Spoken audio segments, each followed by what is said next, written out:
ప్రియ సహోదరి సహోదర, గుర్తుంచుకో, నా తండ్రి చిత్తము చేయవాడే రక్షించబడునని ప్రభువైన యేసుక్రీస్తు వారు సెలవిస్తున్నారు. నువ్వెంత గొప్పవాడవైనా, నువ్వెన్ని గొప్ప డిగ్రీలు నీకున్నా, ఈ లోకానుసారంగా నీ ఉద్యోగాలు, వ్యాపారాలు నువ్వు చేసినా, ఈ లోకానుసారంగా ఎన్ని తలంతులు నీవు కలిగి ఉన్నా, ఈ లోకాన్ని నువ్వు ప్రభావితం చేసినా, ప్రభువుని నువ్వు ప్రభావితం చేయలేవు.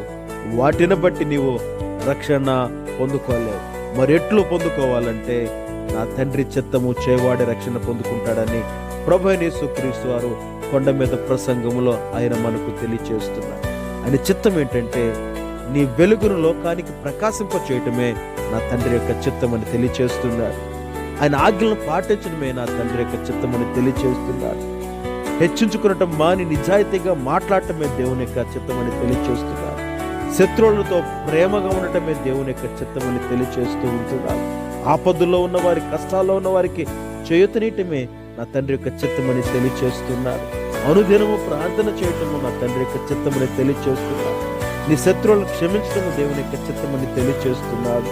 మొదటగా దేవుని రాజ్యాన్ని వెతకటమే నా తండ్రి యొక్క చిత్తమని తెలియచేస్తున్నాడు.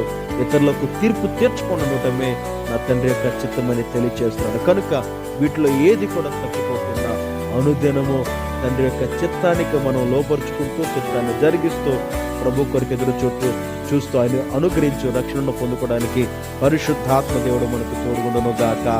ఆమేన్.